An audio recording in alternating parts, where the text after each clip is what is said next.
जय सिया राम।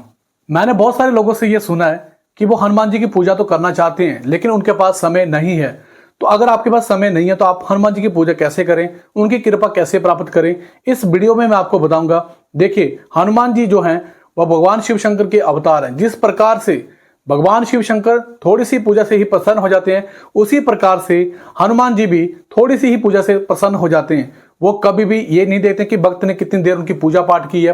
वो सिर्फ और सिर्फ आपके सच्चे मन के भाव देखते हैं। अगर आपने सच्चे मन से उनकी पूजा की है, उनको याद किया है, तो वो आपके ऊपर कृपा करते हैं। तो बहुत सारे लोग ऐसे हैं जो स्टूडेंट हैं, गृहस्थ आश्रम में है, अपना बिजनेस करते हैं, नौकरी करते हैं, उनका जीवन जो काफी ज्यादा व्यस्त रहता है। लेकिन इस संसार में जब आप आए हैं, अगर आप लोग भगवान से नहीं जुड़ रहे हैं तो ये जीवन किस काम का। जीवन को सार्थक बनाने के लिए आपको भगवान की शरण में तो जाना ही पड़ेगा। तो इस वीडियो में मैं आपको बताऊंगा कि आपने कम समय में कैसे पूजा करनी है और भगवान की कृपा प्राप्त करनी है। सबसे पहले मैं शुरुआत करना चाहता हूं मॉर्निंग से कि अभी आप लोग मॉर्निंग में उठें, भगवान श्री रामचंद्र जी और हनुमान जी के नाम का 3 बार आपने उच्चारण करना है और सिर्फ 1 लाइन या 2 लाइनों में आप लोग बोल सकते हैं कि हे प्रभु, अपनी कृपा बनाए रखना, मेरी रक्षा करना, आज का दिन मेरा शुरू हो रहा है और सिर्फ आपकी ही कृपा से शुरू हो रहा है। इस तरह से आपने 3 बार भगवान के नाम का उच्चारण करना है और जो भी आपके काम है आप उस काम पे जा सकते हैं। फिर जब भी कुछ लोग ऐसे हैं जो कुछ यात्राएं करके या कुछ सफर करके अपने ऑफिस तक पहुंचते हैं या फिर स्कूल तक पहुंचते हैं और जब वो रास्ते में होते हैं तो उस समय आप लोग मानसिक जाप कर सकते हैं, भगवान के नाम का जाप कर सकते हैं। और अगर आप लोग गाड़ी में जा रहे हैं तो गाड़ी में आप लोग हनुमान चालीसा, राम स्तुति, सुंदरकांड, जो भी आपको अच्छा लगता है आप उसे लगा सकते हैं, उसे सुन सकते हैं। बस आपने क्या करना है कि कुछ चीजें जो पहले आप कर रहे थे उनको आपने रिप्लेस करना है और इस तरह से भगवान के साथ आप लोग जो जुड़ सकते हैं।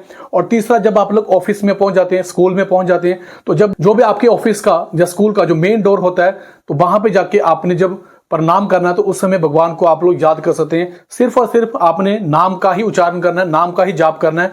और दोपहर में जब भी आप लोगों को समय मिले 3 बार आपने भगवान के नाम का उच्चारण करना है। मन ही मन आप लोग बोल सकते हैं या फिर जैसे कि आपके जो कलीग्स हैं या फिर जिनके साथ आप लोग रहते हैं वहां पे उनके साथ भी आप लोग राम नाम का उच्चारण कर सकते हैं।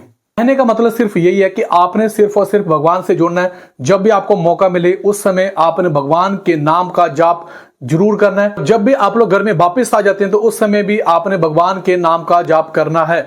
आपको यहाँ पे कोई डिफिकल्ट टास्क नहीं है, सिर्फ और सिर्फ नाम का ही जाप करना है।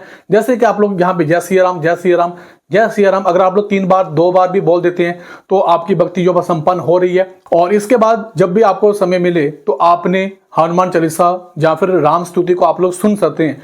फिर इसके बाद जब आप लोग सोने के लिए जाते हैं तो उस समय भगवान श्री हनुमान जी का और भगवान श्री रामचंद्र जी का धन्यवाद जरूर करना है, उनको थैंक्स जरूर कहना है कि हे प्रभु, आज का दिन आपकी ही कृपा से बीता है। अगर मुझसे इसमें कोई गलती हो गई है तो इसके लिए मैं माफी चाहता हूं, राम कृपा बनी रही। जब आप इस तरह से कहेंगे तो आपकी भक्ति संपन्न हो जाती है। लेकिन यहाँ पे मैं कुछ आपको सुझाव देने जा रहा हूं कि अगर आप लोग 10 या 15 मिनट भी भगवान की पूजा के लिए समर्पित नहीं कर पा रहे 24 घंटों में से, तो फिर ये आपका जीवन जो निरर्थक हो जाएगा, इसका कोई भी फायदा नहीं होगा। आपको कम से कम 15 मिनट निकालना चाहिए। जैसे कि मैं आपको बताता हूं कि राम स्तुति में सिर्फ 3 या 4 मिनट लगते हैं और हनुमान चालीसा में आपको 5 मिनट लगते हैं। 5-10 मिनट में आप लोग जो है भगवान की पूजा कर सकते हैं। और दूसरा, अगर आप लोगों ने हनुमान चालीसा पूरी नहीं करनी है तो इसमें आप कुछ लाइनें जो वो उठा सकते हैं, जैसे कि बुद्धिहीन तनु जान के सुमिरो पवन कुमार, बल बुद्धि विद्या देहु मोहि हरहु कलेश विकार। इस तरह से संकट कटे मिटे सब पीरा, यो सुमिरे हनुमत बल वीरा। या फिर आप लोग जय जय जय हनुमान गोसाई कृपा गुरु गुरुदेव के नाई। इस तरह से हनुमान चालीसा की जो भी चौपाइयां आपको अच्छी लगती हैं आप उनको उठा के रिपीट कर सकते हैं। राम स्तुति की भी आप लोग कुछ लाइनें उठा सकते हैं। तो जब आप लोग इस तरह से पूजा करेंगे तो हनुमान जी आपकी पूजा जरूर स्वीकार करेंगे। वो आपके ऊपर और आपके परिवार के ऊपर कृपा बनाकर रखेंगे। इस तरह से जैसे कि इस वीडियो में मैंने आपको बताया कि आपने एक तो राम नाम का जाप करना है, दूसरा आपने हनुमान चालीसा राम स्तुति का पाठ कर सकते हैं, जहां सुन सकते हैं। जो भी आप रास्ते में जा रहे हैं तो उसमें मानसिक जाप कर सकते हैं। अगर आप लोग इतना भी करते हैं भगवान आपकी भक्ति को जरूर स्वीकार करेंगे। तो ये था कि कम समय में आप किस तरह से भगवान के साथ जुड़ सकते हैं। तो ये आज का वीडियो था। इस तरह की वीडियो आप लोगों को देखने को मिलेगी। हो सकता है कि आपके मन में कुछ प्रश्न चल रहे हो तो आप लोग कमेंट बॉक्स में पूछ सकते हैं। और हमने टेलीग्राम ग्रुप बनाया हुआ है और मेंबरशिप को भी ऑन कर दी है। अगर आप लोग चाहें तो उसे ज्वाइन कर सकते हैं। तो ये था आज का वीडियो। जय सिया राम।